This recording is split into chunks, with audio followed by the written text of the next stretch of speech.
People are burying their children right now. Literally now. A mother is screaming silently because her 3-year-old daughter died of leukemia. A father, on the other side of the world, comes home with a bag of bread and finds the rubble of what was his neighborhood. In this world, people are prostituting themselves to buy diapers for their children. And in some hospital, an 4-year-old woman holds the hand of nothingness because no one came to visit her. It's not fiction, it's not drama, it's Tuesday. And that's where the question that breaks logic enters. If God exists, and is good, and is just, and is all-powerful, why does he allow all this? That's not a philosophical question. It's a cry that has already left your mouth, even if you deny it. CSLewis, one of the greatest defenders of the Christian faith in the 20th century, didn't write about suffering as someone speaking from a distance. He wrote from the gut after losing the love of his life to cancer. Before that, he was a skeptic, became a Christian, then lost his wife and, almost, his faith. It is from that place that he wrote The Problem of Pain. But he is not alone at that table. On the other side are the nihilists, the rational atheists, the philosophers of pain. People like Nietzsche, who declared the death of God, and with it killed meaning. Like Epicurus, who launched the paradox that still breaks the mind of any honest believer today. And like Camus, who said that the greatest dilemma of life is deciding whether it's worth continuing to live. This video won't give you cheap comfort. It will give you confrontation, because here we are going to face suffering head-on, with courage, intelligence, and brutal honesty. We will hear what Lewis has to say, but we will also let the opponents speak, and in the end, you will have to choose which voice you will carry into life. It's not about religion, it's about what to do when the ground disappears. Pain doesn't destroy faith, it unmasks it. The faith that crumbles in suffering was never faith. It was a comfortable illusion, built to work as long as everything was in place. But when the diagnosis comes, when the body rots while alive, when the person you love most dies in your lap, there is only one question left. What remains of God when everything he should protect is destroyed? C.S. Lewis went through this, and he didn't give us answers. When Joy, his wife, died of cancer, Lewis wrote A Grief Observed, not as a theologian, but as a broken man. He wrote, "I'm not afraid that God doesn't exist. I'm afraid that he does exist, and that he is this cold, indifferent monster I now see." Lewis knew what was at stake. Either God was love, and suffering was part of something greater, or everything was a fraud. But Lewis does not defend a God who distributes comfort. The God of the problem of pain is the God who molds souls with fire, not with flowers. According to him, suffering is necessary because human beings only listen when they bleed. Pain is God's megaphone to rouse a deaf world. That sentence summarizes Lewis's central thesis. Not that suffering is good, but that God permits it because our pride does not hear the whisper of conscience.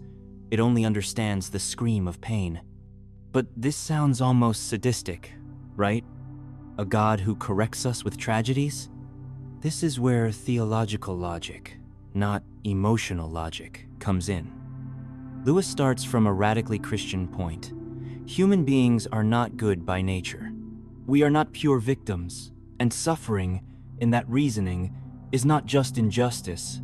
It is a consequence of collective free will in a fallen world. For Lewis, God didn't create us evil. God created us free. And freedom implies the possibility of error and evil. Trying to exclude the possibility of suffering is excluding freedom. That's why he strongly hits the idea of a benevolent world. A world where no one suffers, where everything goes well, would be a world of dolls, not people. Now think with your brain, not just your emotion.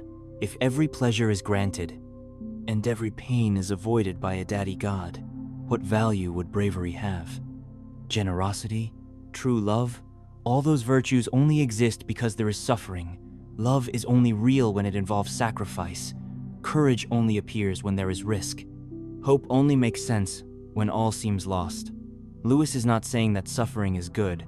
He is saying that suffering reveals what is good or rotten.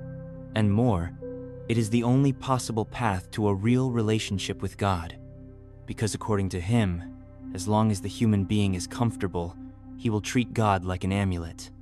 But when the ground disappears, you either find him or you reject him, but you can no longer pretend.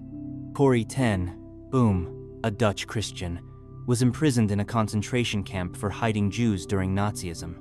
She watched her sister die, suffered torture, hunger, cold, humiliation.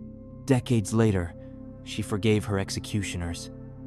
She said, "There is no pit so deep that God's love is not deeper still." That logic is the heart of Lewis's vision. He doesn't explain suffering as punishment. He presents it as a scalpel, painful but necessary. The doctor who cuts to heal is not cruel.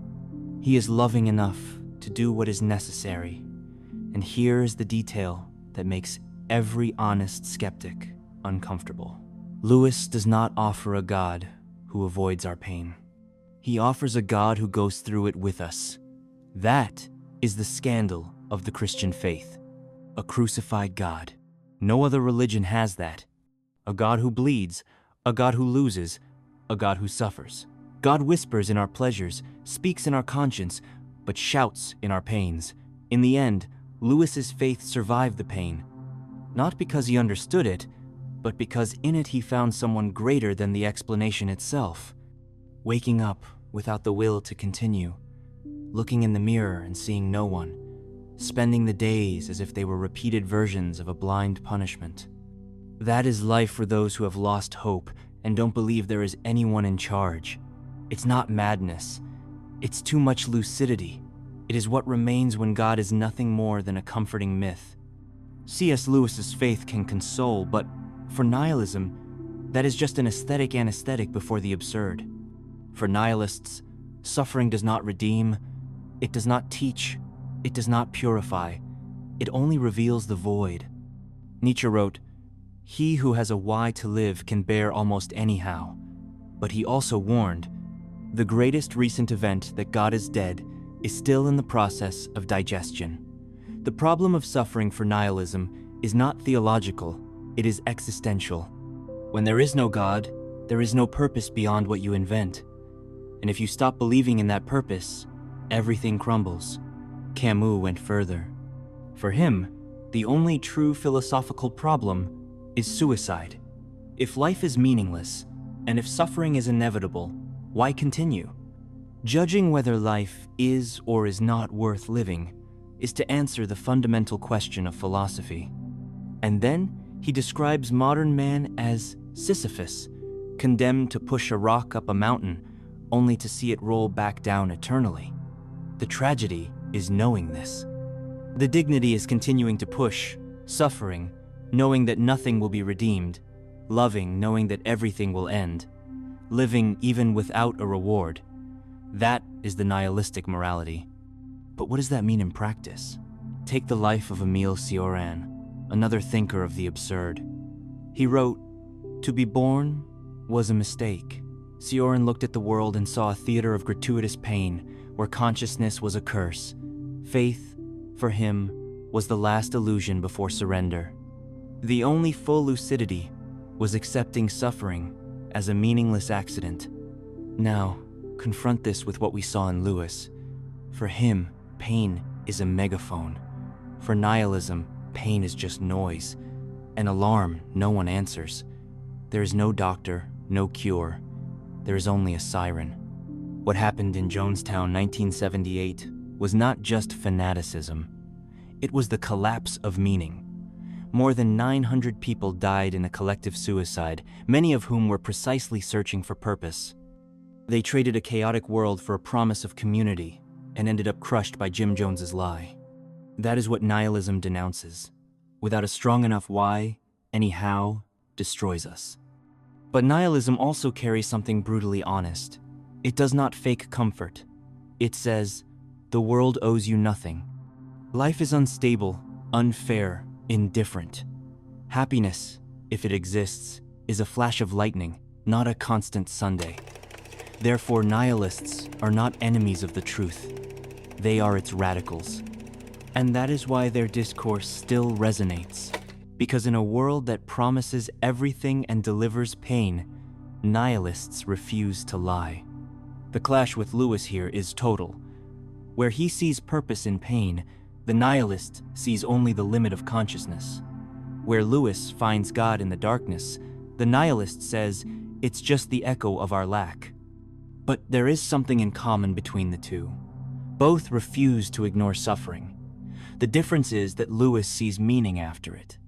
The nihilist sees truth within it. A girl was raped and killed inside the church. The murderer walked away unharmed. God did nothing. It's not an exaggeration. It's a headline. And in that hour, no emotional argument about spiritual growth or mysterious designs withstands the avalanche of doubt. If God is omnipotent, why didn't he prevent it? If he is good, why did he allow it?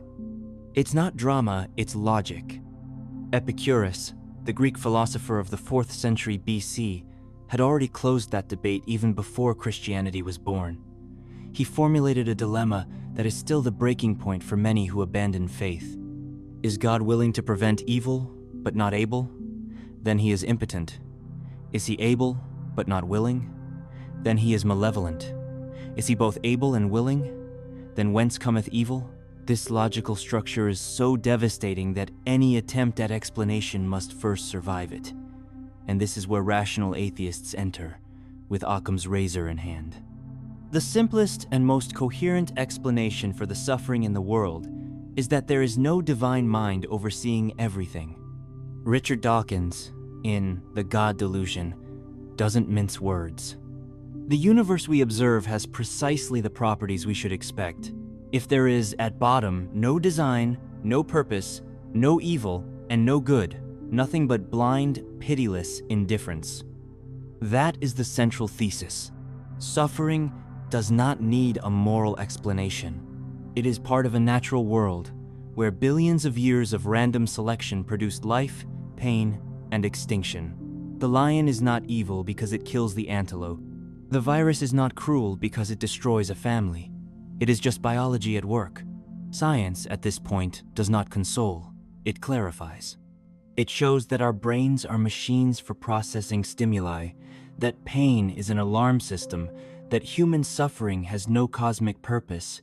It has physical, social, genetic, and historical causes. This materialistic view of suffering may be cold, but it has a brutal advantage. It promises nothing it cannot deliver. There is no heaven, no redemption, but there is action. If God doesn't come, we are the ones who have to prevent the next tragedy. Christopher Hitchens went even further. For him, the idea of a God who permits evil was not just illogical. It was morally repulsive.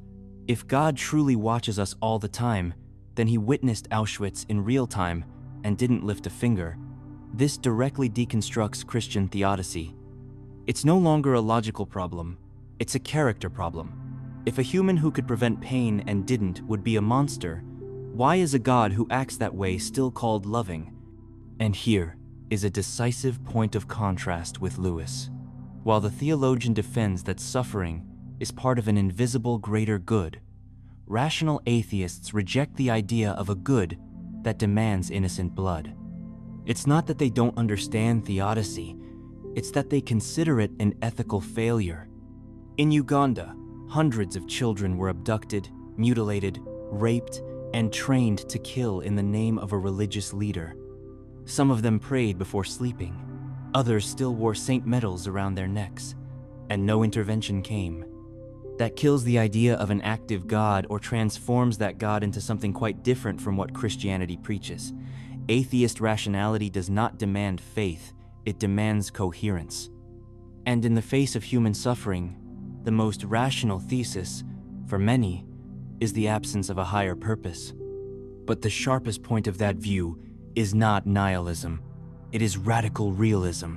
If there is no God, the evil is ours, the responsibility too. And this is where the philosophical confrontation deepens. Between the faith that seeks meaning in a hidden plan and the reason that prefers the sincere absurd to the lying hope. Some scream, others just tremble, and there are those who pray. pain does not enter through logic.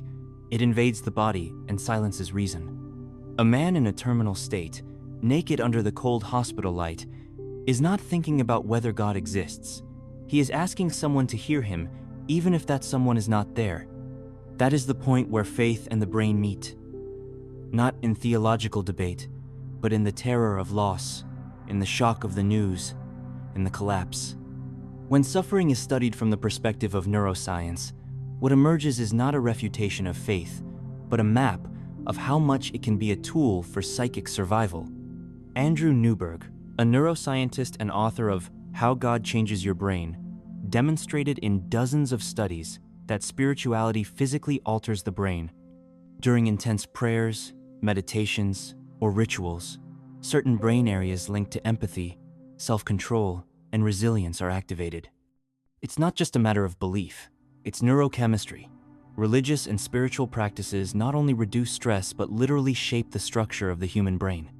But the most disconcerting finding is this: people with solid faith tend to endure physical and emotional pain with more resilience, even when that faith has no objective proof. This does not prove God, but it shows that the human brain seems to have been shaped to survive better when it believes it is not alone. Chronic pain, for example, modifies gray matter. But in patients with strong spiritual support, that deterioration is significantly less. Suffering still hurts, but it does not devour the meaning of life. The uncomfortable question here is not, does God exist? It is, why was the human brain configured to function better with faith? Evolutionary error? Defense mechanism? Or a clue to something more? C.S.Lewis asked this differently. If I find in myself a desire which no experience in this world can satisfy, the most probable explanation is that I was made for another world. Science does not affirm that, but it cannot discard it. And here the conflict gains a curious layer. Rational atheists accuse faith of illusion, but neuroscience replies, perhaps it is, but it's an illusion that saves. Perhaps in some cases, delusion is more functional than the diagnosis. In war zones, on sickbeds, in solitary prisons, the presence of a consistent belief makes the difference. There is no anesthetic for the pain of grief, but there are those who say that a prayer disarticulates despair enough to keep breathing. The modern dilemma is this: the more we advance scientifically, the more we discover that faith, even irrational faith, is biologically useful. But this infuriates both scientists and theologians. The former want facts, the latter want truth, and pain wants relief. This point does not resolve the question of evil, but it exposes the reason why so many people do not abandon God, even when everything around them tells them to. Lewis said that pain is God's megaphone, but perhaps it is also the loudspeaker of the human soul, screaming into the cosmos, even in vain. I still believe. If you could live in a perfect world, without pain, without loss, without guilt, but without freedom, would you accept it? No choices, no risks, no soul. Just pleasure, stability, predictability. That is the peace of the tombs, not of the living. Pain is unbearable, but it is what proves you are alive. Sin is terrible, but it is what reveals that you can choose. Happiness can be sweet, but when it is imposed, it becomes a prison. That is the final tension. And C.S. Lewis knew that. For him, the existence of pain does not contradict the goodness of God.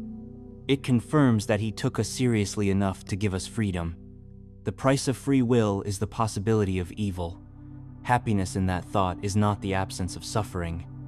It is the presence of meaning. But this defies all immediate logic.